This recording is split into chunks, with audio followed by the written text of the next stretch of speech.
좋으신 아버지 하나님 감사합니다. 오늘 이 토요일 아침 시간에 우리가 이렇게 예수님의 이름으로 같이 모여서 오늘부터 계시록 말씀을 공부합니다. 특별히 성령께서 이 시간 우리에게 역사하시고 가르쳐 주시고 주의 말씀을 깨달을 수 있는 특별한 은혜를 허락하여 주시옵소서. 그래서 우리가 눈에 보이는 현상뿐 아니라 그 뒤에서 역사하는 영적인 세계들을 더 깊이 볼 수 있는 이 시간이 되게 하옵소서. 예수님의 이름으로 기도합니다. 아멘. 우리 요한계시록 12장 말씀을 같이 읽겠습니다. 그래서 오늘은 주로 이제 요한계시록 12장 말씀을 같이 공부할 텐데요. 요한계시록 12장 말씀을 먼저 우리가 한번 쭉 읽어보겠습니다. 읽어보고 그 다음에 집에서도 이제 읽으셨겠지만 같이 한번 읽어보고 우리 시작을 하겠습니다. 자, 그러면 우리 한 절씩 교독을 합시다. 제가 1절 말씀 읽겠습니다. 하늘에 큰 이적이 보이니 해를 옷 입은 한 여자가 있는데 그 발 아래에 있는 달이 있고 그 머리에는 12별의 관을 썼더라. 이 여자가 아이를 베어 해산하게 되매 아파서 애를 쓰며 부르짖었다. 하늘에 또 다른 이적이 보이니 보라, 한 큰 붉은 용이 있어 머리가 7이요 뿔이 10이라. 그 여러 머리에 7 왕관이 있는데 그 꼬리가 하늘의 별 3분의 1을 끌어다가 땅에 던지더라. 해산하려는 여자 앞에서 그가 해산하면 그 아이를 삼키고자 하더니 여자가 아들을 낳으니 이는 장차 철장으로 만국을 다스릴 남자라. 그 아이를 하나님 앞과 그 보좌 앞으로 올려가더라.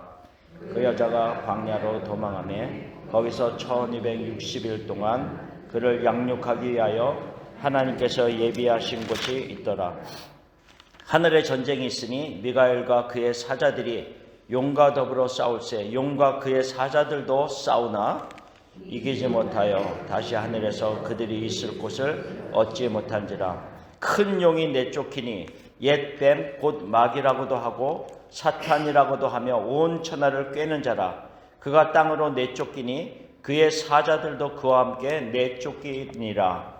내가 또 들으니 하늘에 큰 음성이 있어 이르되 이제 우리 하나님의 구원과 능력과 나라와 또 그의 그리스도의 권세가 나타났으니 우리 형제들을 참소하던 자 곧 우리 하나님 앞에서 밤낮 참소하던 자가 쫓겨났고 또 우리 형제들이 어린 양의 피와 자기들이 증언하는 말씀으로써 그를 이겼으니 그들은 죽기까지 자기들의 생명을 아끼지 아니하였도다.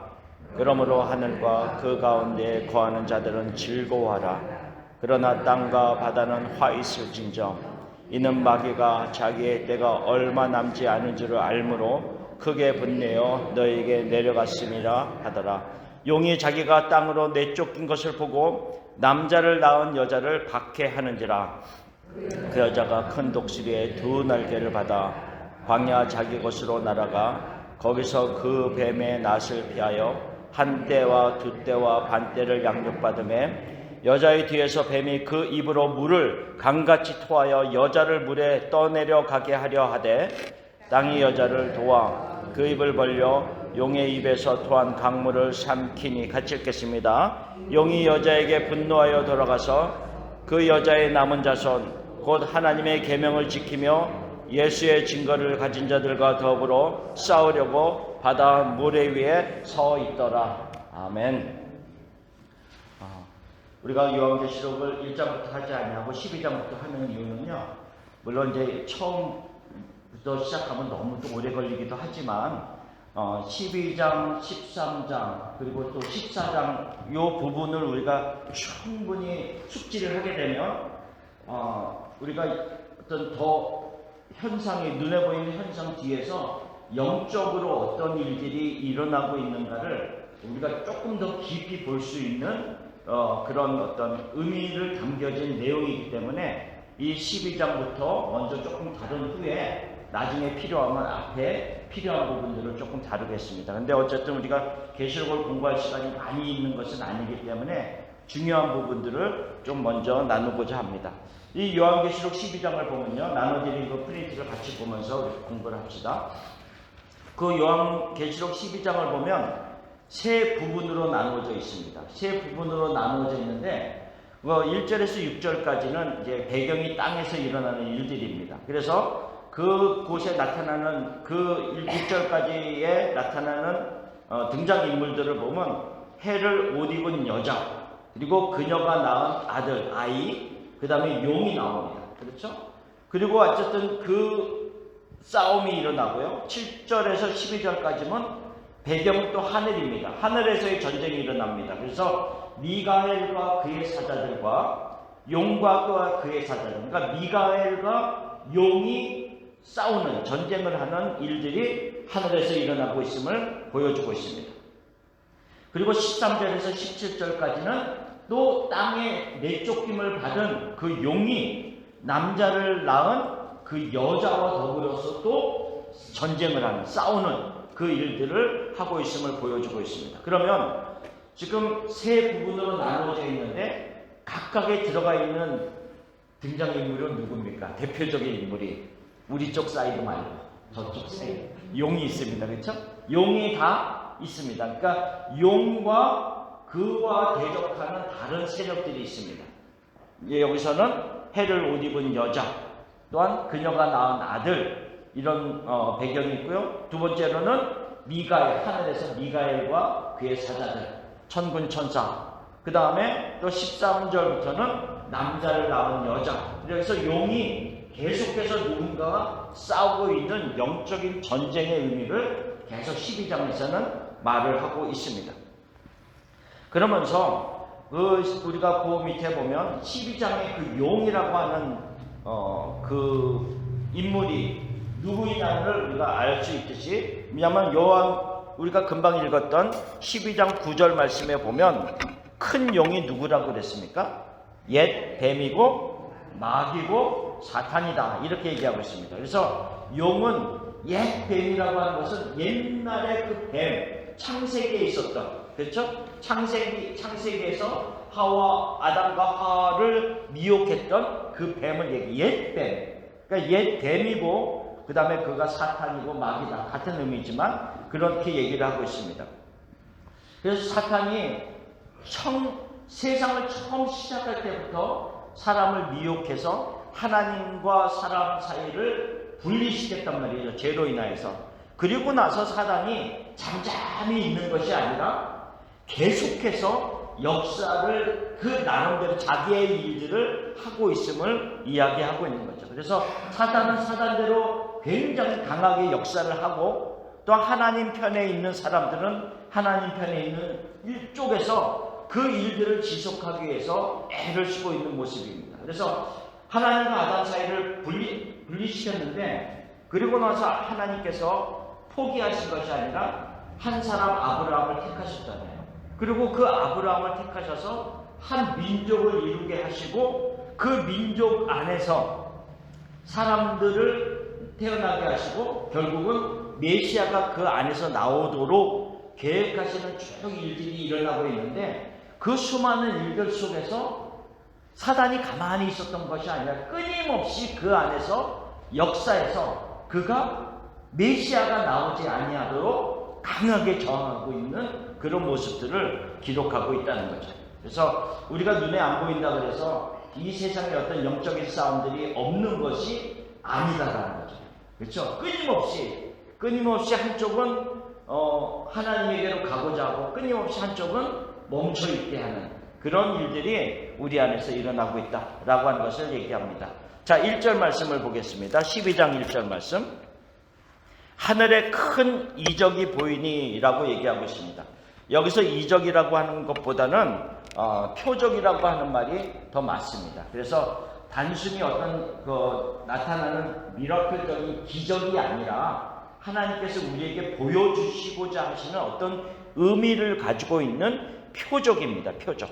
그래서 한 표적이 있는데 그 표적이 무슨 표적이냐면 한 여자가 있는데요. 여자가 있는데 무엇을 입었다 그랬어요?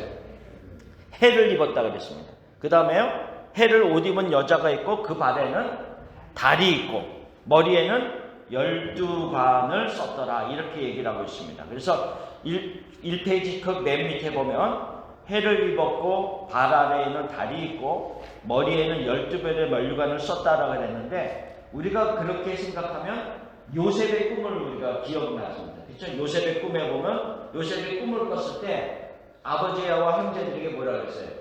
해와 달과 11별이 나에게 절을 했습니다. 이렇게 얘기를 했습니다. 그러니까 해와 달과 11별이 나에게 절을 했다라고 해서 그 11별의 의미가 누구예요? 형제들. 그러니까 결국은 12별이라고 하는 것은 하나님의 사람의 의미를 가지고 있습니다. 그러니까 백성의 의미를 가지고 있고 여기서 해를 입었다라고 하는 의미는 어떤 영광을 입은 해와 달과 어떤 별을 입은 영광, 교회의 영광과 교회의 어떤 권위를 이야기하는데 여기서 특별히 조금 더 들어가면 해라고 하는 것은 우리가 참 빛이신 예수님께서 이 세상에 오셨습니다. 그렇죠? 요한복음에 보면 참 빛이신 예수님이 오셨고 우리가 그리스도를 옷 입었다. 그리스도인들은 그리스도를 옷 입었다라고 하는 표현이 있듯이 여기서 해를 옷 입었다라고 하는 것은 교회가 그리스도를 옷 입은 영광의 모습을 의미하는 그런 상징성을 가지고 있습니다. 어쨌든 그리고 이 그 다음 페이지로 넘어가겠습니다. 자, 다음 페이지에 보면 12별의 면류관을 썼더라. 그래서 면류관은 승리자의 의미를 가지고 있고 별은 하나님의 사람들, 하나님의 백성의 표시다 라고 얘기하고 요셉의 꿈을 지금 설명하고 있습니다. 그리고 나서 우리가 지금 1절을 보면요, 지금 다시 보면 해를 옷 입은 한 여자가 있다 그랬어요. 그렇죠?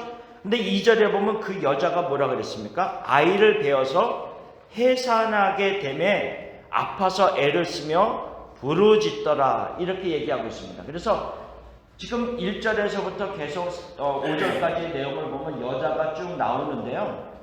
특별히 아직 아이를 낳지 아니한 여자는 구약의 교회를 의미합니다. 구약의 교회를 의미하지만 아이를 낳은 다음에는 이 교회가 신약의 교회로 발전하는 모습을 보여주고 있습니다. 그래서 우리가 스데반이 그 돌에 맞아 죽기 전에 그 많은 유대인들을 위해서 설교를 하잖아요. 설교를 할 때 구약에서부터의 배경을 쭉 가지고 설교를 쭉 합니다. 그들에게 선포합니다. 복음을 선포하는 거죠. 선포할 때 이 스데반이 구약에 있었던 성도들의 그 모임을 무슨 단어로 썼냐면 광야 교회다 이렇게 썼어요. 그러니까 구약의 그 오합지졸 같았던 어떻게 보면 하나님 앞에 끊임없이 죄를 범하고 어떻게 보면 하나님 앞에서 끊임없이 하지 말라는 걸 하면서 원망하고 하던 그 공동체의 무리들을 향하여서 스데반이 광야 교회다라는 표현을 가집니다. 그래서 아이를 낳기 전에 여자의 모습은 구약의 교회, 광야 교회의 의미를 이야기하고 있고 아이를 낳고 나서의 교회, 여자는 신약의 교회로 이제는 예수님이 오신 이후에 교회로 발전하는 것을 보여주고 있는 상징들입니다. 그래서 여기서 보면 그 구약 교회에서의 가장 큰 사명 중에 하나가 무엇이다 이걸 써놨는데 중요한 포인트입니다. 왜냐하면 구약의 백성들이 지금 말한 광야의 교회들이 우리가 볼 때는 왜 저렇지? 너무 하나님 앞에서 제대로 살지 못하고 뭐가 없으면 끊임없이 불평하고 끊임없이 원망하는 그런 안타까운 모습이었음에도 불구하고 그들이 끝까지 하나님의 나라를 지속할 수 물론 하나님의 은혜이지만 그 하나님의 나라를 지속함으로 말미암아 그들이 하나님이 주신 율법을 지키고 그래서 그 하나님의 율법의 말씀을 결국은 우리에게까지 전달할 수 있도록 끝까지 그 율법을 간직을 했단 말이죠. 그거를 지키고 안 지키고의 모습도 중요하지만 그 율법을 끝까지 간직하면서 신약의 교회에게 그 말씀 율법을 전달해 주었고 그 다음에 또 중요한 것은 뭐냐 어쨌든 간에 그 하나님의 나라의 백성들을 통하여, 특별히 다윗의 자손으로 통하여서 메시아가 나왔다는 것은 구약의 교회, 광야 교회에게 있어서는 가장 큰 사명이었고, 그 사명을 이루었다라고 하는 굉장히 중요한 어떤 포인트가 있습니다. 그래서 구약의 교회는 메시아의 탄생에 큰 사명을 이뤘고, 신약의 교회는 그 태어나셔서 이제는 메시아로서 구주로서 오신 예수 그리스도를 우리의 가슴에 품고 또 나누고 전하는 그런 사명들이 우리에게 있어야 되는 거죠. 자, 5절에 보면 여자가 낳은 아들이 나옵니다. 여자가 낳은 아들. 여자가 애를 써서 아파하면서 낳았습니다. 그 낳은 아들을 상징적인 누구를 얘기한다고요? 그리스도, 메시아를 의미합니다. 그럼 여기서 근데 중요한, 물론 우리가 이제 여자분들은 많이 이제 아이를 낳는 고통을 아시는 경우가 많이 있기 때문에 알지만, 이 비유에서 구약의 교회가 애를 낳는다라고 하는 표현을 쓰면서 많이 아파하면서 애를 낳았다 이렇게 얘기를 하고 있습니다.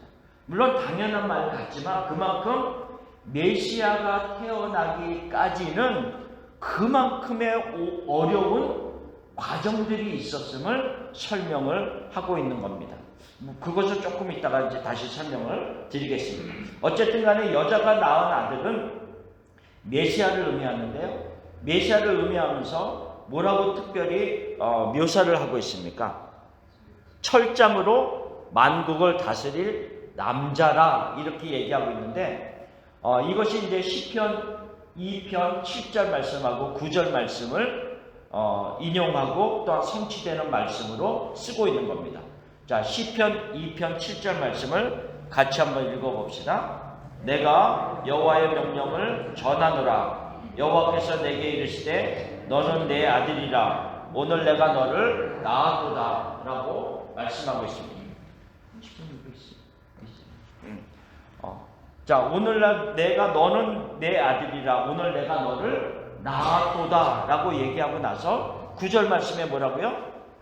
너가 철장으로 그들을 깨트리며 질그릇같이 부수리라 하시도다. 그러니까 철장으로 강한 권세로 그들을, 이방의 나라들을 이야기합니다.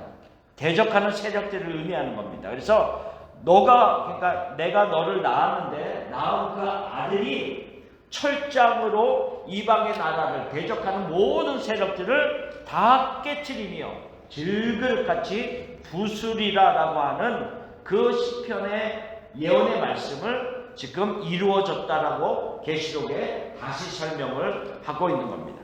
자, 그러면서 큰 붉은 용이 나옵니다. 지금 12장에 나오는 대표적인 인물 세 사람을 지금 리뷰하는 겁니다. 첫째는 누구라고요? 여자. 그렇죠? 여자. 아이를 가진 여자. 그리고 아이를 낳았습니다. 여자가 나오고, 두 번째로는 그 다음에 아이가 나오겠죠. 그렇죠? 아이. 그렇죠? 여자가 낳은 아들. 그래서 특별히 여기서 여자가 낳은 아들 이러면 우리가 당연히 뭐 아이는 여자가 낳지 이렇게 생각하잖아요. 근데 그런 의미가 아닙니다. 여기서 여자가 낳은 아들 그러면 우리는 뭐로 딱 가야 되냐면 창세기 3장 15절을 딱 생각해야 돼요. 그래서 아담이 범죄하고 나서 하나님께서 예언의 말씀, 어떤 그 약속의 말씀, 언약의 말씀을 주시면서 우리에게 하셨던 말씀, 처음 듣는 건 아니지만 우리가 돌아가서 한번 다시 확인을 해봅시다. 자, 창세기 3장 15절.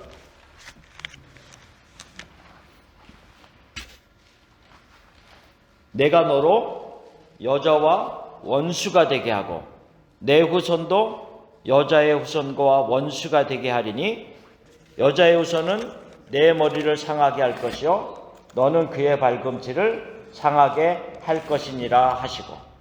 왜냐하면 유대인의 어떤 히브리 관습에 의하면 아들을 낳고라고 하는 부분을 여자가 낳다라고 이렇게 표현을 안 합니다. 그래서 우리가 마태복음의 족보를 봐도 여자가 누구를 낳고 이렇게 특별한 부부를 아니면 다 남자가 이름을 씁니다. 그래서 남자가 그 아들을 낳고 이름을 쓰면서 이렇게 얘기하는 것처럼 항상 남자가 그 아들을 낳는 것으로 표현을 하지만 여기서 여자가 낳은 아들이라고 하는 의미는 창세기 3장 15절의 말씀을 지금 끄집어내는 겁니다. 그래서 특별히 여자가 낳은 아들, 어떤 육체적인 결합을 통해서 낳은 그 어떤 아이가 아니라 하나님의 특별한 성령의 어떤 역사로 말미암아 태어날 메시아를 의미하고 있다는 거죠. 그래서 너로, 그러니까는 마귀죠. 마귀 너로 여자와 원수가 되게 하고 너의 후손도, 사단의 후손도 여자의 후손과 원수가 되게 할 것에 대한 의미를 지금 쭉 이어지면서 결국은 계시록에도 그 말씀을 다시 풀어서 설명을 하고 있는 겁니다. 자, 어쨌든 세 번째 등장인물이 한 큰 붉은 용입니다. 그래서 계시록 12장 9절에 보면 우리가 아까 이야기했듯이 그 용은 옛 뱀이고, 지금 금방 창세기 3장 15절에서 본 것처럼 옛 뱀이고 마귀고 사탄입니다. 마귀는 결국 분리하는 자예요. 참소하는 자. 끊임없이 하나님 앞에 서서 이 집사님이 지금 어땠습니다. 저땠습니다. 계속 거짓말로 참 오늘 안 가려고 했어요. 그 아무리 얘기해도 하나님이 그 말을 안 듣죠. 그러니까 끊임없이 사단은 참소합니다. 끊임없이 거짓말로 또한 아니면 하나님과 이 사람을 분리시키기 위해서 하나님에게 참소하고 아울러 또 우리에게도 끊임없이 하나님에 대해서 잘못된 생각을 가질 수 있도록 끊임없이 이상한 생각들을 집어넣는 것이 사단의 모습입니다. 근데 이 붉은 용이 지금 어떤 모습이라 묘사를 하고 있냐면 머리가 7이고 뿔이 10이다. 여러 머리에 7 왕관이 있다. 이렇게 얘기하고 있습니다. 그리고 또 뭐라 그랬냐면 그 꼬리가 하늘의 별 3분의 1을 끌어다가 땅에 던졌다. 이렇게 표현하고 있습니다. 그리고 해산하려는 여자 앞에서 해산하면 그 아이를 삼키고자 기다리고 있는 그 어떤 사단의 모습을 보여주고 있다는 거죠. 그러면 요거를 다시 설명하면 머리가 7이고 뿔이 10이다 라고 하는 것은 권력을 상징합니다. 힘을 상징합니다. 자, 여기 그 밑에 보면 7머리와 10뿔은 권력을 상징하는데 열이라고 하는 의미, 10열이라고 하는 의미는 가득 찼다라고 하는 의미를 가지고 있습니다. 그러니까 나중에 이제 기회가 되면 성경 계시록에서 나오는 숫자의 개념을 우리가 공부할 시간이 있을 텐데요. 먼저 여기서 10이 나왔으니까 10이라고 하는 개념은 가득 채워졌다라고 하는 인간의, 우리 이거를 뭐라고 하냐면 인간적인 만수라고 합니다. 가득 채워진 숫자다 이렇게 이야기합니다. 그런데 가득 채워졌는데 여기서 우리가 생각할 것은 뭐냐면요, 리밋이 있습니다. 그러니까는 무조건 다 가득 채워서 자기 것이 아니라 한계가 있다는 거죠. 하나님의 허용 안에서, 하나님의 허락 안에서 채워진 가득함을 의미합니다. 그래서 여기서 7머리와 10뿔, 우리가 생각할 때 7이라고 하는 것은 하나님의 숫자잖아요. 그러니까 하나님의 숫자와 같은 비슷한 어떤 권력과 힘을 가지고 세상의 나라를 다스리면서 사람들을 미혹하는 그런 어떤 사단의 모습을 보여주고 있다는 거죠. 그래서 그 계시록을 우리가 지금 13장도 이제 나중에 살펴볼 텐데 거기에 보면은 굉장히 비슷한, 그러니까 예수 그리스도의 모습과 비슷한 모습으로 나타나는 그런 모습들이 보여주고 있습니다. 13장, 14장 계속 그런 모습이 나옵니다. 어쨌든 이 7머리와 10뿔은 힘을 상징합니다. 자, 그 뒤에 보면 제가 이제 계속 설명을 드릴게요. 그 뒤에 보면 또 3페이지에 보면 에스겔서 29장이 나오는데 에스겔서 29장은 뭐에 대해서 얘기를 하면 애굽에 대해서 얘기를 합니다. 애굽. 그래서 29장 3절을 우리가 한번 읽어봅시다. 너는 말하여 이르기를 주 여호와께서 이같이 말씀하시되 애굽의 바로 왕이여 내가 너를 대적하노라. 너는 자기의 강들 가운데 누운 큰 악어라. 스스로 이르기를 나의 이감은 내 것이라 내가 나를 위하여 만들었다 하는도다. 여기서 지금 애굽을 향해서 하나님께서 뭐라고 말씀하시냐면 큰 악어라고 얘기하고 있는데요. 킹 제임스 버전에 보면은 뭐라고 얘기했다고? Great Dragon, 큰 용이다라고 얘기. 그러니까는 구약에서 있어서 대표적인 하나님과의 적대 세력은 애굽입니다. 애굽. 그래서 애굽에서 나온 이스라엘 백성들을 향해서 예레미야 시대도 보면은 애굽으로 내려가지 마라, 애굽을 의지하지 말아라라고 끊임없이 얘기하는 이유가 뭐냐면 애굽의 상징이 그렇게 성경에서 좋지 않다는 거죠. 하나님을 대적하는 악의 세력의 대표적인 모습이었기 때문에 애굽을, 그래서 애굽으로 내려가지 말고 애굽을 의지하지 말아라, 오히려 바벨론에게 항복하라라고 그렇게 예레미야 시대 때도 얘기를 했던 것이죠. 어쨌든 간에 구약 시대의 대표적인 악의 세력은 애굽이었다면 신약 시대의 대표적인 세력은, 영적인 세력은 당연히 사단이다. 사단이 끊임없이 우리 가운데서 역사해서 하나님에게서 멀어지도록 만들려고 하는 일들을 계속하고 있는데, 그 사단의 꼬리가 3분의 1의 별을 가져다가 땅에 던졌다라고 하는 그 의미는, 사단이 땅에 내어 쫓길 때 그 하늘에 있는 천사들, 타락한 천사들의 3분의 1을 같이 끄집어서 같이 땅으로 내려왔다라고 하는 의미를 가지고 있습니다. 영적인 세력을 우리가 얘기할 때요, 이거를 우리가 천사도, 영적인 어떤 천군과 천사도 하나만 있어도 수많은 사람들을 대적할 수 있는 능력이 있습니다. 사단도 마찬가지예요. 사단도 영적인 세력이기 때문에 그렇게 간단한 세력이 아닙니다. 근데 여기서 보면 사단 아래 3분의 1, 그러니까 많은 숫자라는 의미입니다. 많은 숫자. 그렇지만 제한된 숫자죠. 그래서 3분의 1의 타락한 천사를, 악한 영들을 같이 끄집어서 땅으로 내려왔다라고 하는 의미는, 이 세상에서의 끊임없는 영적인 전쟁들이 우리가 생각할 수 없는 더 큰 일들이 계속 일어나고 있음을 얘기하고 있다는 거죠. 우리가 눈으로 보이지 않아서 그렇지 지금 영적인 전쟁들은 얼마나 강하게 우리 안에서 일어나고 있는지를 보여줍니다. 그 대표적으로 설명하는 것이 그 밑에 해산하려는 여자가 아이를 낳고자 했을 때, 해산하면 바로 아이를 죽이려고 딱 기다리고 있습니다. 기다리고 있어요. 그러면 우리가 생각하는 것이 뭐냐면, 마태복음에 보면 헤롯이 동방박사들이 와서 이야기를 듣고 베들레헴 이렇게 얘기를 해줍니다. 갔습니다.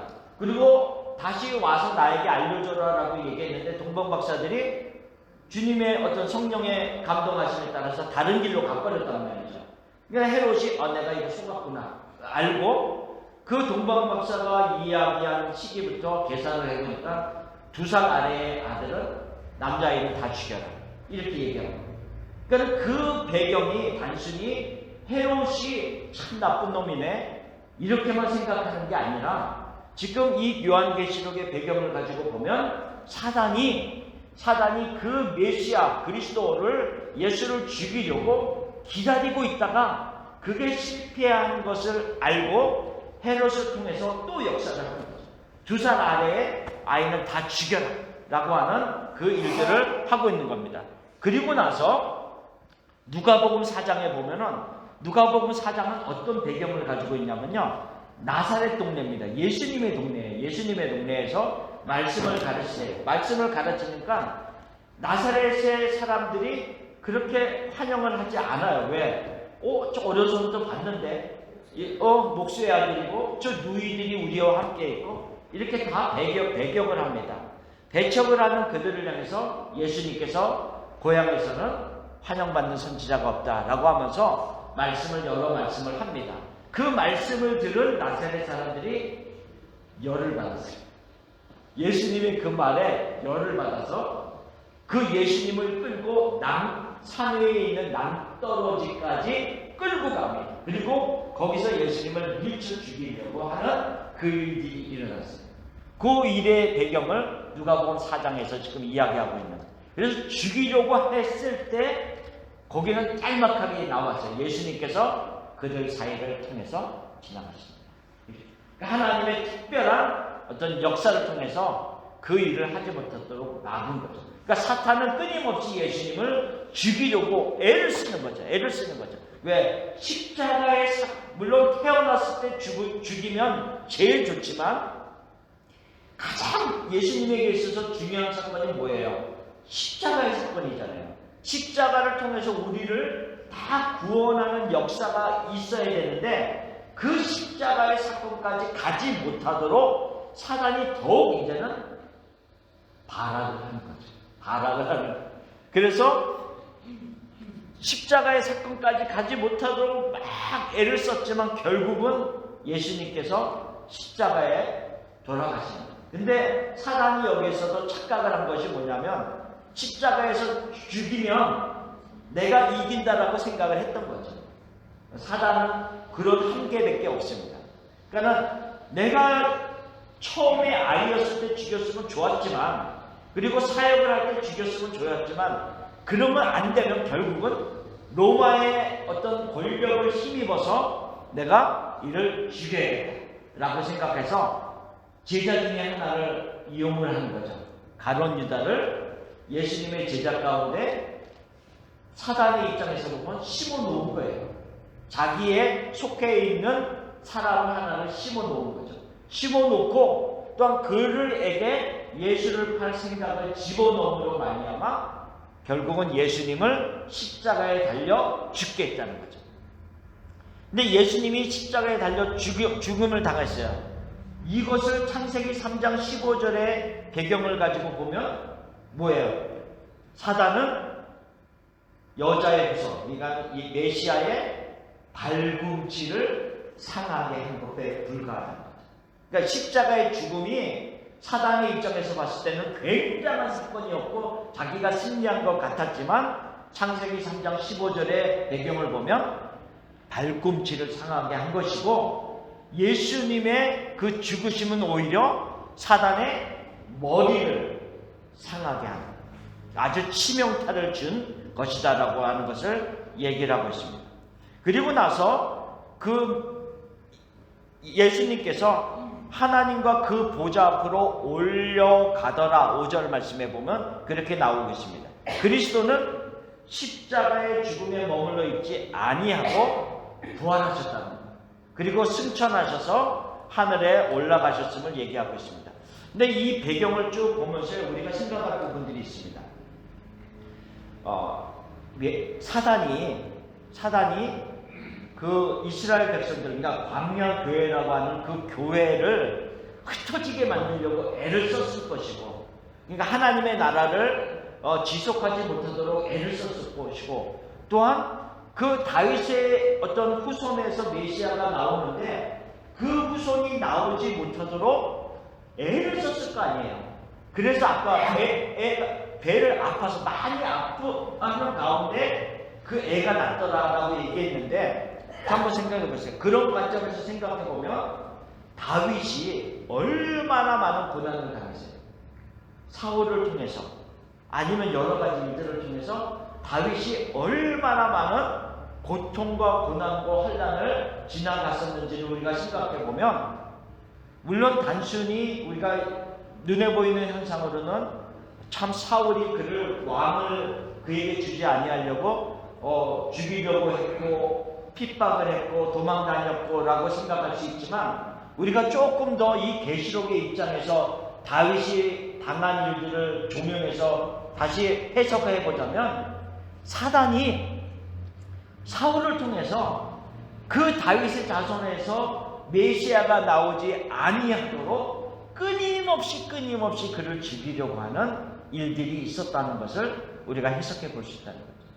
그러니까 특별히 우리가 뭘 생각하냐면 하나님께 특별히 속해 있어서 그를 통하여서 하나님의 어떠한 일들을 이루려고 하는 사람들에게는 왜 나에게는 왜 이렇게 더 심한 고난이 있지? 그런 이유가 있기 때문입니다.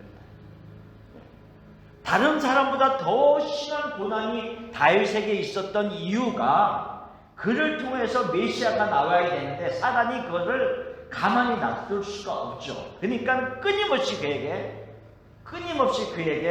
핍박을 주다가 안 되니까 전략을 잠깐 바꾸잖아요. 어떤 전략으로 바꿨어요?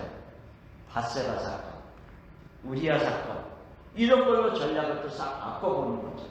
그러니까 왜냐하면 우리에게 끊임없이 고난만 주면 이 어떤 그리스도인들에게 있어서 이 고난을 대처하는 능력들이 하나님을 더 의지하면서 강하게 내성이 생기는 경우가 많습니다. 하나님의 도우심으로 인해서. 그렇기 때문에 사단이 끊임없이 환난과 고난을 주다가 전략을 싹 바꾸는 거죠. 다른 방법으로. 영적인 방법이었지만 우리가 그 당시의 방법으로 보면 우리가 성적으로 타락을 하고 그 다음에 그거를 감추기 위해서 사람을 죽이는 그런 일들로 전략을 바꿔서 결국은 하나님에게서 떨어지게 만들려고 하는 그 계략이 끊임없이 사단에게서 나오고 있었다는 것을 우리가 알 수 있다는 거죠. 그러니까 사단은 창세기에서부터 예수님이 오실 때까지, 물론 그 이후에도 그렇지만 결코 그냥 가만히 있지 않았다라고 하는 거예요. 가만히 있지 않았다. 끊임없이 하나님의 사람들 안에서 하나님께 속해 있지 않은 사람들에게는 당연히 자신에게 속해 있기 때문에 상관없어요. 그렇지만 사단의 입장에서는 하나님께 속해져 있는 사람들 속에서도 하나님의 어떤 큰 계획이 이루어지지 아니하도록 끊임없이 우리 가운데서 영적인 전쟁을 하고 있다라고 하는 것을 보여주고 있습니다. 그래서 그 강하게 지금 공격하고 있는 그 용을 피해서 그 여자가 어디로 피신을 합니까? 6절을 보면 뭐라고 얘기하고 있죠? 자, 그 여자가 광야로 도망하나 이렇게 얘기를 하고 있습니다.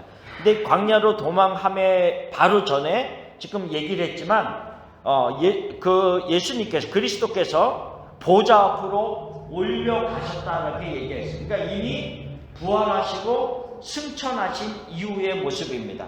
그래서 올라가신 이후에 그 여자가 교회를 의미하죠. 그렇죠? 예수님이 승천하신 후에 그 신약의 교회들이 여자가 광야로 피신했다, 도망갔다 이렇게 얘기를 하고 있습니다. 우리가 신약뿐 아니라 구약에서의 광야의 이야기를 많이 하고 있는데 이스라엘 백성들이 광야에서 40년을 살았잖아요. 애굽에 나오고 나서 광야에서 근 40년 가량을 살았는데 그 광야에서는 특별히 하나님이 훈련하는 과정이었습니다. 그래서 광야에서는 하나님만을 의지할 수밖에 없는 일들이 많았어요. 그러니까 먹을 것이 없으면 불평하고 원망했지만 결국은 하나님밖에 없으니까 하나님한테 원망하는 거예요. 만약에 내가 고기가 먹고 싶고 부추가 먹고 싶고 뭘 먹고 싶은데 다른 방법이 있으면 원망하지 않고 내가 가서 찾아왔을 거예요. 그런데 광야에서는 내가 하나님밖에 바라볼 대상이 없기 때문에 뭐만 없으면 하나님 앞에 원망하는 거예요. 이게 잘했다는 것은 아니지만 그러니까 어쨌든 간에 광야는 하나님밖에 볼 수 없는 그런 장소였습니다. 그래서 그 신명기 1장 30절 내가 써놨는데요. 거기에 보면 특별히 나오지는 않지만 하나님께서 장막 칠 곳을 미리 아시고 그곳에 가셔서 이곳에 그 수많은 사람들이 장막 치기에 딱 좋겠다라고 먼저 가셔서 결정하시고 나면 가서 그들을 다시 불과 구름 기둥으로 인도하셔서 그것으로 오게 하시고 나는 물이 필요하면 물이 있는 곳으로 인도하시고 이러면서 광야길을 인도하셨다라고 하는 것을 이야기하듯이 신약의 교회가 광야로 피신했다라고 하는 것은 이 신약의 교회들이 이 광야 안에서 의지할 수 있는 대상은 오직 하나님밖에 없다는 것을 상징적으로 이야기합니다. 다른 것은 우리가 눈에 보이는 의지할 것들이 많이 있지만 결국은 그 모든 것들이 너희들을 보호해주고 살릴 수 있는 것들이 아님을 말하고 있는 것이죠. 그래서 광야로 피신했다는 것은 오직 은혜로만 우리가 그 안에서, 예수 그리스도 안에서 그 보호를 받고 그 안에 머물 수 있음을 이야기를 하고 있습니다. 자, 그러고 나서 1260일을 얘기합니다. 자, 광야로 도망하며 거기서 1260일 동안 뭐라고요? 거기에 머물러 있었더라. 1260일을 그곳에 있었는데 거기서 양육을 받습니다. 자, 1260. 성경에 보면 1260일이라고 하는 단어가 다니엘에도 나오고 있습니다. 근데 1260일을 30으로 나누면, 그러니까 한 달을, 이거는 1260일이니까 하루하루니까 30으로 나누면 42개월 먼스가 나옵니다. 42. 그리고 42가 다시 하면 3년 단이에요. 3년 반. 근데 3년 반이라고 또 성경은 얘기할 때도 있지만 또 이거를 다르게 얘기할 때 있어요. 뭐라고 얘기해요? 한때, 두때, 반때.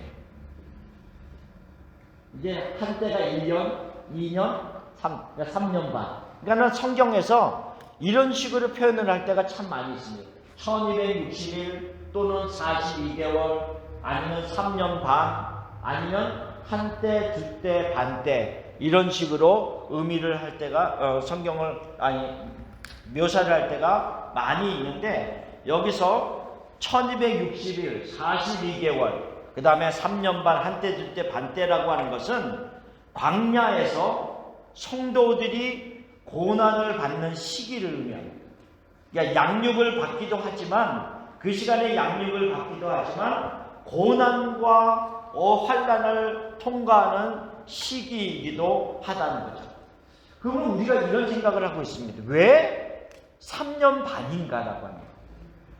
왜 1260일, 42개월, 3년 반, 한때, 두때, 반때라고 얘기하지만 결국 이 전체 의미가 3년 반이라는 거거든요. 3년 반. 3년 반이라는 것을 우리가 생각할 때 우리가 뭐랑 비교하면서 생각을 해야 되냐면 7년이라고 하는 것이 있습니다. 7년. 그러니까 우리가 7년 대환란 이런 식의 어떤 의미를 가지고 이야기할 때가 많습니다. 7년 대환란. 그러니까는 7년 동안 하나님이 어떤 환란의 시기를 지나게 하실 때가 있는데 이 7년 대환란의 반인 3년 반의 의미를 가지고 있습니다. 근데 요거를 나중에 다시 설명하겠지만요. 그냥 우리가 무슨 개념을 가지고 이거를 봐야 되냐면 우리가 지금 요한계시록을 공부하면서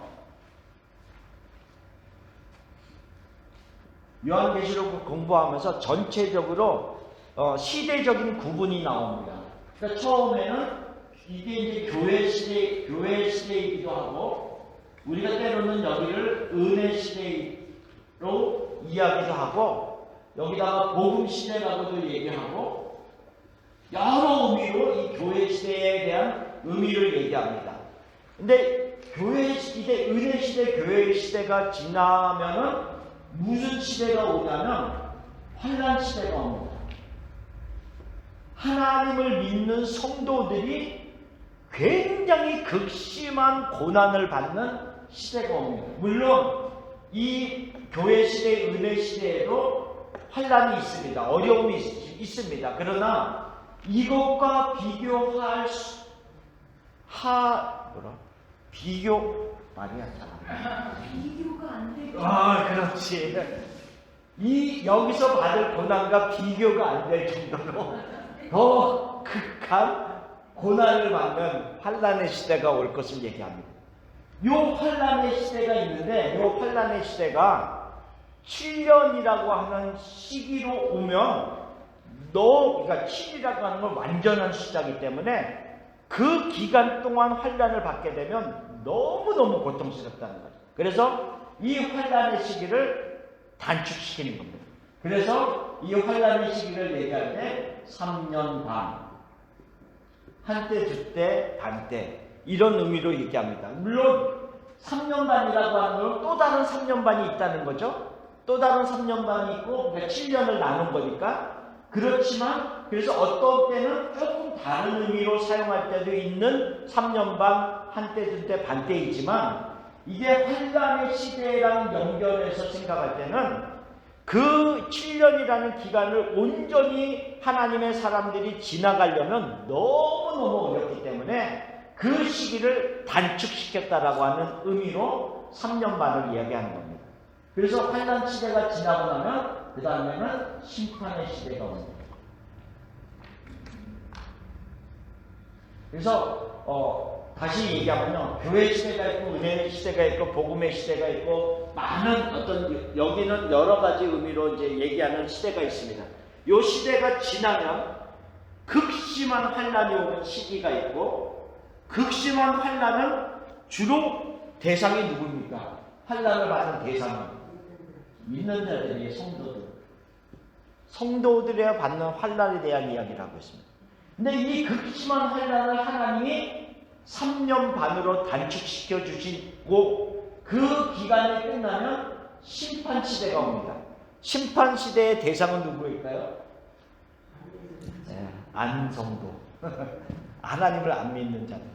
그러니까 여기는 심판이라고 하는 것은 성도들에 대한 심판이 아니라 불신자들. 하나님을 안 믿는 자들을 향한 마지막에 심판의 어떤 그 의미로서의 심판시대가 옵니다. 그래서 이 계시록을 우리가 보다 보면 이 말씀이 어떤 말씀에 보면 이 말씀은 교회 시대를 이야기하는 거구나.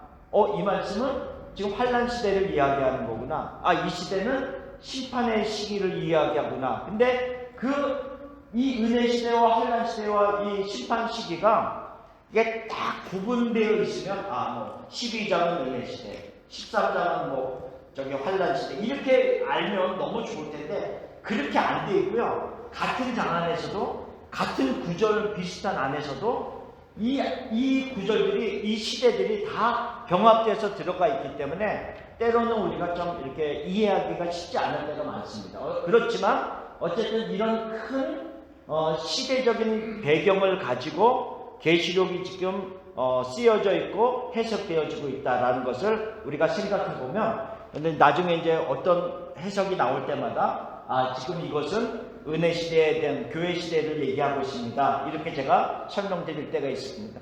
그러면 어떤 때는 지금 이것은 환난 시대를 얘기하고 있는. 그러니까 환난 시대는 특별히 성경에서 많이 나오는 어떤 용어들이 있어요. 클루가 있어요. 뭐냐면 순교. 네. 믿는 자들이 어떤 순교당하고 죽임을 당하는 모습들. 이런 모습들이 많이 나오면 이거는 지금 환난 시대를 이야기하고 있구나. 이런 생각을 하면 됩니다. 어쨌든 그래서 이 지금 3년 반의 의미를 우리가 얘기하면서 환난 시대에서 지금 양육을 받는 시기도 하지만 지금 여자의 그 광야에서의 1260일은 양육을 받는 시기이기도 하지만 그때는 또한 환난의 시기이기도 하다. 그래서 하나님께서 그 시기를 단축시키시는 모습을 보여주고 있습니다. 자, 밑으로 내려가 보면 지금 다니엘서의 배경이 나오는데요. 다니엘서 7장 25절, 다니엘서 12장 7절에 보면 거기도 한때와 두때와 반때에 대한 이야기를 하고 있습니다. 그래서 특별히 12장 7절 말씀을 보세요. 12장 7절에 제가 볼드로 이렇게 두껍게 써놓은 부분을 보면 반드시 한때, 두때, 반때를 지나서 뭐라고요? 성도의 권세가 다 깨지기까지이니 그렇게 되면 이 모든 일이 다 끝납니다. 성도의 권세가 다 깨질 때까지. 그러니까 한때, 두때, 반때의 어떤 지나가는 그 환난의 의미가 이렇게 만만치 않음을 얘기하고 있습니다. 다니엘서 7장에 나오는 네 짐승에 대한 이야기를 하고 있는데요. 그건 그냥 간단하게 설명하겠습니다. 지금 왜냐하면 다니엘서와 요한계시록은 굉장히 비슷하게 많은 부분이 겹쳐서 설명되어지고 있는데요. 다니엘서 7장의 첫째 짐승은 사자라고 나오는데 이 사자는 바벨론을 의미합니다. 그러니까 바벨론 나라의 첫째 짐승이 있었고 둘째 짐승은 곰이 나옵니다. 바벨론 이후에 이제 곰의 둘째 짐승이 나오는데 이 곰은 메데바사, 그러니까 페르시아를 의미합니다. 바사, 특별히 페르시아를 의미하는데 이 페르시아의 입에 새 갈빗대가 물려있다 이렇게 얘기하고 있어요. 근데 새 갈빗대를 물려있다는데 뭐 특별히 중요한 것은 아니지만 결국은 이 페르시아를 통해서 멸망을 받고 많이 세력이 약화될 나라 세 나라를 의미합니다. 그래서 리디아 나라가 있고 바벨론이 있고 이집트가 있습니다. 그래서 결국은 왜냐하면 이 페르시아를 통해서 바벨론이 멸망을 당했기 때문에 그런 의미로 지금 리디아, 바벨론, 애국 이런 나라들이 멸망을 당하기도 하고 아니면 굉장히 세력이 아주 약해지는 이집트 같은 경우는 그런 의미로 표현이 되고 있고요. 그 다음에 셋째 짐승은 표범과 같은 모습으로 나옵니다. 헬라를 의미합니다. 그리스. 헬라를 의미하고요. 이 헬라라고 그리스를 얘기할 때 우리가 가장 잘 아는 사람, 알렉산더. 그렇죠? 알렉산더 대왕. 알렉산더가 헬라로서 세계를 정복해 나가다가 33세에 열병으로 그냥 죽어버립니다. 죽어버리는데 지금 그 다니엘서에는 뭐라고 얘기하고 있냐면 그 표범에 대해서 이야기하면서 머리 넷이 있었다 이렇게 얘기했어요. 왜 머리가 넷이 있었을까? 네, 권력이거든요. 권력. 그렇죠? 나라, 권력. 그러니까 열병으로 알렉산더가 죽으려고 하는데 장군들이 가서 물어봤어요. 후계자를 누구를 세우려고 누구를 세워야 됩니까? 이렇게 얘기했어요. 그랬더니 알렉산더가 뭐라 그랬냐면 힘센 놈이 가져라. 얘기했어요. 힘센 사람이 차지해라 이렇게 얘기했어요. 그러니까 그 다음부터 어떻게 됐을까요? 4명의 장군들이 피 터지게 싸우는 거죠. 왜? 힘센 사람이 가져라. 그래서 이 그리스 나라가 4나라로 갈라집니다. 그래서 뭐 4나라로 갈라지는데 뭐 4나라 다 필요는 없지만 가장 중요한 거는 셀리큐스라고 하는 이 왕조가 가장 중요한 왕조 중에 하나입니다. 그래서 그 머리 넷이 있다라고 한다는 의미가 4개의 나라로 어떤 왕조로 갈라지고 있음을 의미하고 있습니다. 자, 그 다음에 넷째 짐승을 얘기하고 있는데, 자, 첫째, 둘째, 셋째는 사자 같고 곰 같고 표범 같다 그랬는데 넷째 짐승을 향해서는 뭐 같다라는 이야기를 안 해요. 그렇죠? 그리고 뭐라고 했냐면 굉장히 힘이 무섭다 그랬어요. 힘이 무섭고 강하고 세르던 이가 있다. 로마를 의미합니다. 로마를 의미하는데 그러니까는 다니엘이 이 로마를 상징하는 어떤 그 상징에 봤을 때 너무너무 무서웠던 것 같아요. 그러니까는 단순히 뭐 사자 같고 곰 같고 이런 정도가 아니라 너무너무 무서워서 떨리는 마음이 있을 정도예요. 근데 생각해 보세요. 로마 시대에 메시아가 죽임을 당합니다.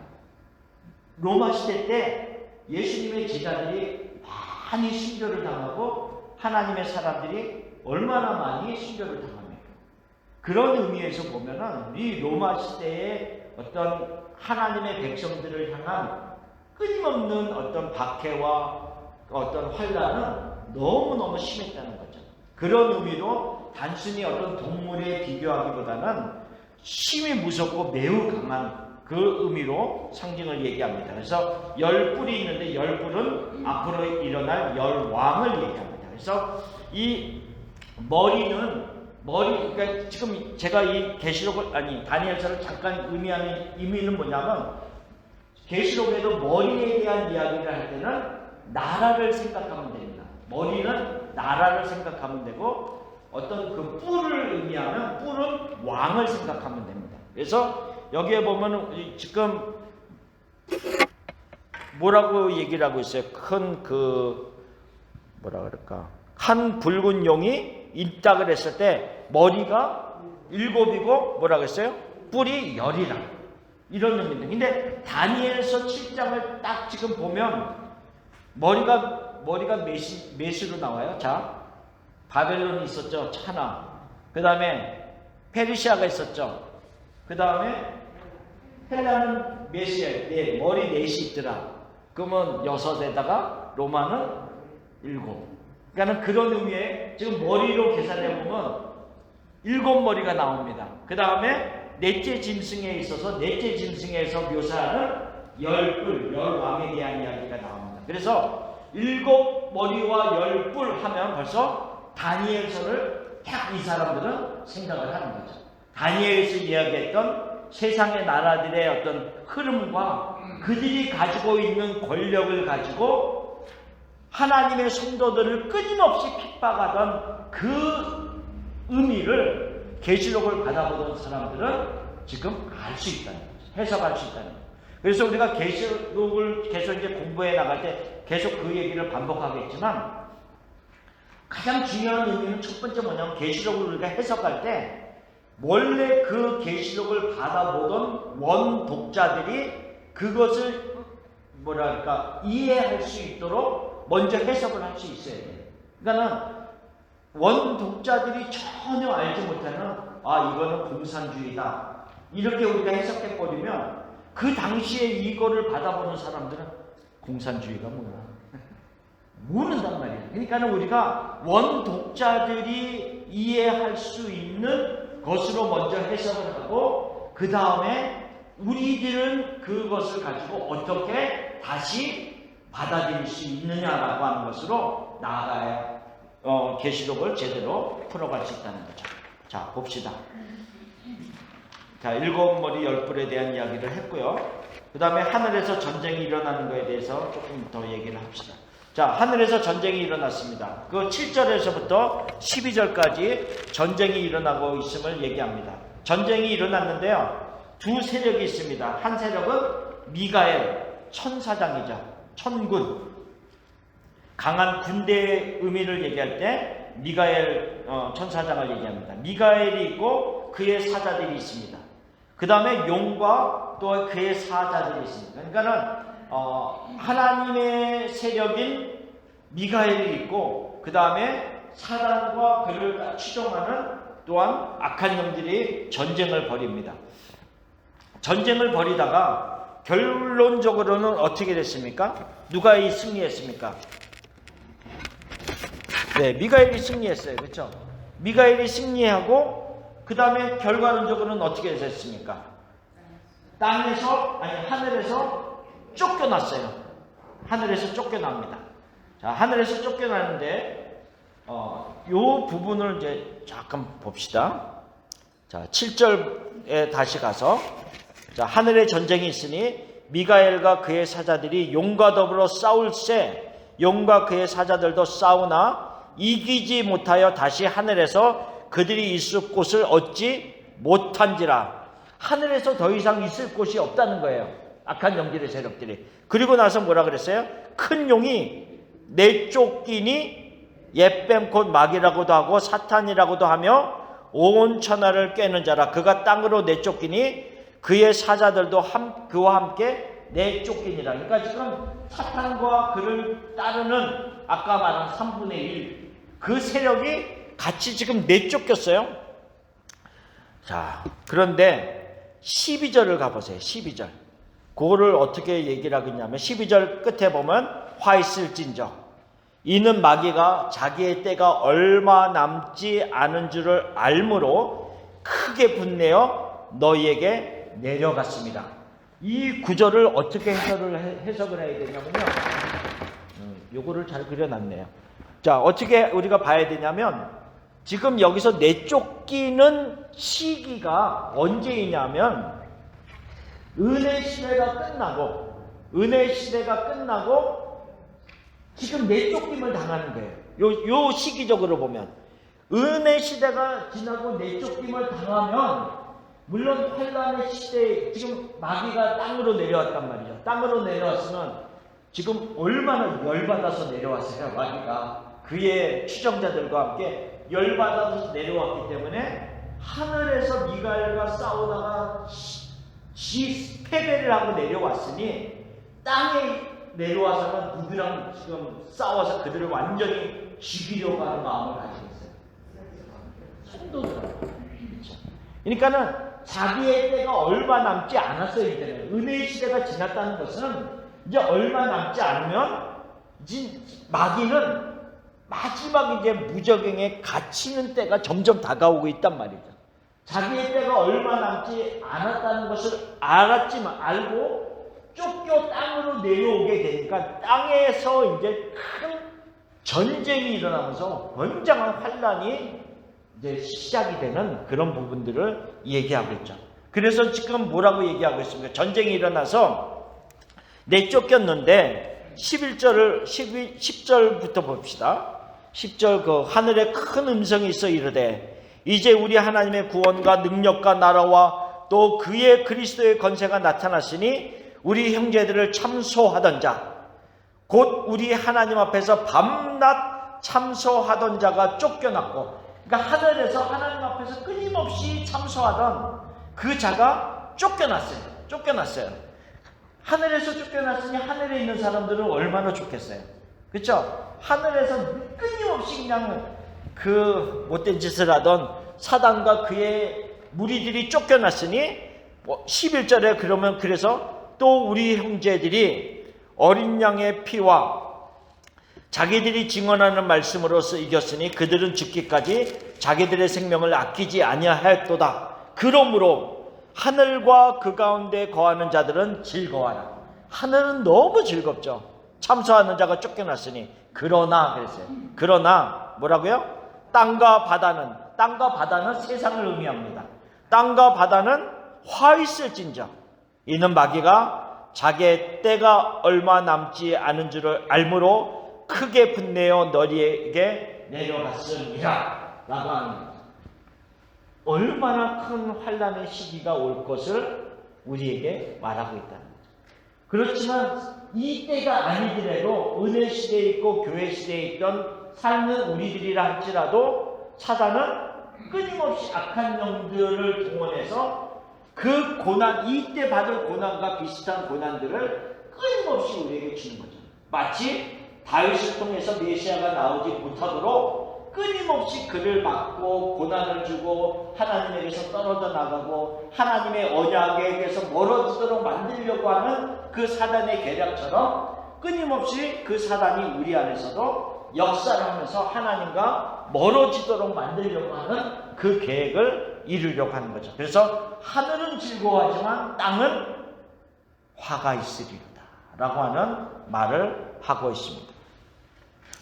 자, 근데 여기서 그냥 넘어가기 전에 11절 말씀을 잠깐 약간의 하나의 멘트를 더 하고 또 우리 형제들이 어린 양의 피와 자기들이 증언하는 말씀으로써 그를 이겼으니 그들은 죽기까지 자기들의 생명을 아끼지 아니하였도다. 지금 순교당한 자를 얘기하고 있거든요. 그러면 이 세상에서의 관점에서 보면 죽임을 당한 거예요. 결국은 뭐냐면 내가 힘이 없어서 권력을 가진 사람에 의해서 내가 죽임을 당한 거예요. 그러니까 세상적인 관점은 약한 자죠. 패배한 자고 저쪽 힘이 있는 자들이 오히려 승리한 자이거든요. 근데 계시록은 지금 역설적으로 완전히 다르게 이야기하고 있어요. 뭐라 그래요? 우리 형제들이 어린 양의 피와 자기들이 증언하는 말씀으로써 그를 이겼으니 이렇게 얘기합니다.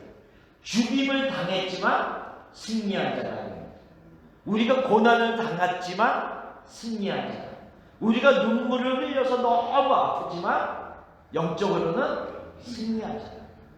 어린 양의 피로 인하여서 우리들의 말씀의 증언으로 인하여서. 그러니까는 이 세상에서의 관점만 보고 내가 너무 약하고 눈물 흘리고 가슴 아프고 패배한 자 같은 모습인 것 같아도 아니라는 거죠. 우리는 세상이 감당치 못할 승리한 자다, 이긴 자다라고 하는 것을 이야기하고 있습니다. 그래서 그 6페이지에도 보면 그 얘기를 잠깐 제가 써놨습니다. 그래서 11절 말씀의 의미가 그런 말씀이다. 세상이 감당하지 못하는 믿음의 사람들의 모습을 우리가 생각한다는 거죠. 그래서 히브리서 11장 38절에 보면 이런 사람은 세상이 감당하지 못하느니라. 근데 바로 전구절에 보면 뭐냐면 그들이 돌에 맞아 죽었고 톱으로 켜임을 맞아 죽었고 이런 이야기를 쭉 하고 있어요. 그렇게 우리가 생각해보면 너무 끔찍하게 죽임을 당하고 패배한 자 같은데 그들은 승리한 자고 이긴 자라고 하는 것을 얘기하고 있습니다. 자, 11장 38절 다시 이런 사람은 세상이 감당하지 못하느니라. 그리고 뭐라 그랬어요? 그들이 강야와 산과 동굴과 토굴에 유리하였느니라. 전혀 안 맞는 것 같잖아요. 이긴 자라고 하면 뭔가 굉장히 화려하게 뭔가를 누리고 큰 성에 들어가서 영광을 받고 막 이런 모습으로 딱 써있지 않냐고 세상이 감당치 못하는 자다라고 하면서 그들의 실상의 모습을 딱 비춰주고 있는데 강야와 산과 동굴과 토굴에 유리하면서 떠돌아다니면서 살아가는 자들이다. 그러나 그들은 이긴 자이고 승리자. 그러니까 세상의 관점으로 보지 말아라라고 합니다. 이 세상의 눈을 가지고 보지 말고 계시록에서 한 걸음 더 물러나서 하나님과 어떤 악한 영들의 세력 안에서 움직이는 영적인 전쟁을 가지고 하나하나를 바라보라는 것을 얘기를 하고 있습니다. 자, 13절에서 17절까지는 용과 남자를 낳은 여자의 어떤 이야기들을 하고 있는데요. 땅에서 내쫓긴 용이 아이를 낳은 여자, 즉 교회를 박해하기 시작합니다. 우리가 지금 얘기했죠? 땅에 쫓겨난 자가 교회를 이제 박해를 합니다. 사단의 주요 공격 대상이 누구였어요? 메시아였어요. 그래서 메시아를 중점으로 해서 메시아가 오지 못하도록 막았고, 메시아가 온 다음에는 나오면 바로 죽이려고 했고, 또 나와서 사역을 할 동안은 메시아를 다른 사람들을 통해서 죽이려고 했고, 결국은 십자가에서 죽였는데 그게 오히려 예수님의 어떤 승리로 바꿔버리니까 사단이 더 열받는 거죠. 그래서 메시아는 승천해서 하늘로 올라가셨으니까 남은 자들은 누구예요? 예수님께 속한 자들이잖아요. 교회잖아요. 그러니까 그 교회들을 향해서 이제 끊임없이 더욱 강하게 핍박을 하는 모습을 보여주고 있다는 거죠.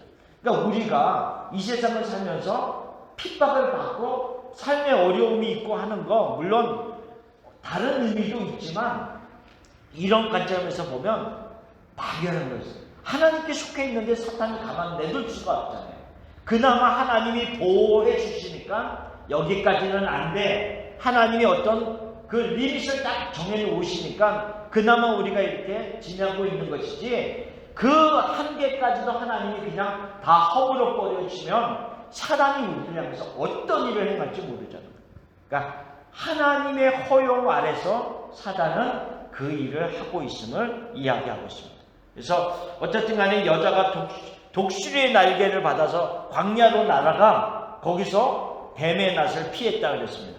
우리가 성경에서 말하고 있는 독수리는 능력을 얘기해요. 하나님의 능력, 하나님의 특별한 도우심의 방법들을 묘사할 때 독수리의 의미로 얘기합니다. 그래서 거기 출애굽기 19장 4절 말씀 써놓은 거 있죠? 출애굽기 19장 4절 읽어봅시다.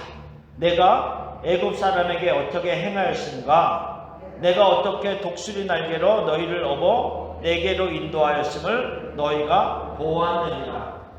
이스라엘 백성들은 너무 힘들었고 너무 어려운 것 같지만 그나마 하나님이 독수리 날개로 그들을 업어서 인도하셨다. 하나님의 능력으로 인도하셨기 때문에 이 시간 이곳까지 올 수 있었다는 것을 설명하고 있고요. 신명기 32장 10절에도 보면 여호와께서 그를 항무지에서 짐승이 부르짖는 광야에서 만나시고 호위하시고 보호하시며 자기의 눈동자같이 지키셨도다. 자기의 눈동자같이 지키셨는데 그걸 뭐라고 표현하고 있냐면 마치 독수리가 자기의 보금자리를 어지럽게 하며 자기 새끼에 너풀거리며 그의 날개를 펴서 새끼를 받으며 그의 날개 위에 그것을 엎는 것 같이 여호와께서 홀로 그를 인도하셨고 그와 함께 한 다른 신이 없었더라. 그래서 독수리 날갯짓을 하면서 업어서 인도하시기도 하시고, 독수리가 그 새끼를 훈련하듯이 훈련하시는, 그러니까 독수리와 하나님을 비교하면서 그렇게 계속 설명하고 있고요. 이사야 40장 31절 또 읽어봅시다. 같이. 오직 여호와를 앙망하는 자는 새 힘을 얻으리니 독수리가 날개치며 올라간 같을 것이요 다른 박질하여도 곤비하지 아니하겠고 걸어가도 피곤하지 아니하리로다. 아멘. 사단은 끊임없이 우리 가운데서 환난을 주고 우리를 하나님에게서 멀어지게 만들지만, 그러나 하나님은 우리에게 새 힘을 주신다. 독수리 날개치며 올라간 같은 새 힘을 허락하신다. 우리는 우리 혼자 악의 세력과 사단과 그의 세력들과 싸우는 것이 아니라 하나님과 함께하고 있는 싸움을 하고 있다는 것을 이야기하고 있는 겁니다. 그래서 여기에서도 한때, 두때, 반때에 양육받을 것을 이야기하고 있는 겁니다. 자, 그래서 맨 밑에 가봅시다. 맨 밑에 17절 말씀. 17절 말씀을 보면요, 제가 읽어드리겠습니다. 17절 말씀. 용이 여자에게 분노하여 돌아가서 그 여자의 남은 자손 곧 하나님의 계명을 지키며 예수의 증거를 가진 자들과 더불어 싸우려고 바다 모래 위에 서 있더라. 자, 이 지금 뭐냐면요, 땅으로 쫓김을 받고 거기서 끊임없이 교회를 핍박하는데, 그러면서 지금 17절 말씀은 뭔가 하나의 또 일이 앞으로 이루어질 거에 대한 이야기를 딱 던지면서 마무리 짓고 있습니다. 용이 여자에게서 분노했습니다. 분노한 이유는 지금 그 바로 16절에 여자를 삼키려고 그냥 강물을, 굉장한 환란을 막 부어줬는데 땅이 그 물을 다 흡수해버렸다고 그랬어요. 그래서 교회는 보존이 되었다는 거예요. 하나님의 특별한 보존이 있었다는 거죠. 그러니까는 이 사단이 너무 이제 화가 더 난 거예요. 화가 더 나서 이제는 뭐라 그랬어요? 여자의 남은 자손. 여자의 남은 자손. 창세기 3장 15절. 여자의 후손. 그렇죠? 여자의 남은 자손. 곧 그들이 누구예요? 하나님의 계명을 지키며 예수의 증거를 가진 자들과 함께 싸우려고 합니다. 싸우려고 하면서 이제 바다 모래 위에 딱 서 있습니다. 그러면서 13장에 이제 누구를 불러내냐면 바다에서 나오는 짐승, 땅에서 올라오는 짐승, 두 짐승을 불러옵니다.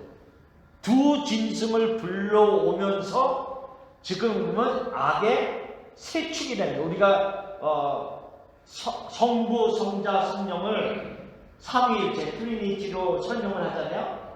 마치 그런 것처럼 악의 세력에도 세 가지 축이 나옵니다. 그것이 용과, 이제 13장을 얘기할 때 조금 더 자세히 설명할게요. 용과 바다에서 나오는 짐승과 그 다음에 땅에서 올라오는 짐승, 각각의 의미가 있습니다. 그 셋이 악의 세력으로 하나가 돼서 이제는 교회 여자의 후손들과 어떻게 싸우는지에 대한 이야기들을 13장에서 하게 됩니다. 기대하시라 됩니다. 13장에서 다음 주에 그 13장의 내용을 하면서 사탄이 여자의 후손과 싸울 때 이런 작전을 쓰는구나. 그것이 옛날부터 지금까지 계속 동일한 방법으로 이어지고 있구나라는 것을 알면 우리의 어떤 영적인 어떤 눈이 하나에게 더 이렇게 세상을 보는 관점이 조금 달라질 수가 있어요. 그렇습니다. 여기까지가 12장의 내용입니다. 자, 재밌어요? 넷플릭스 연속 네. 네.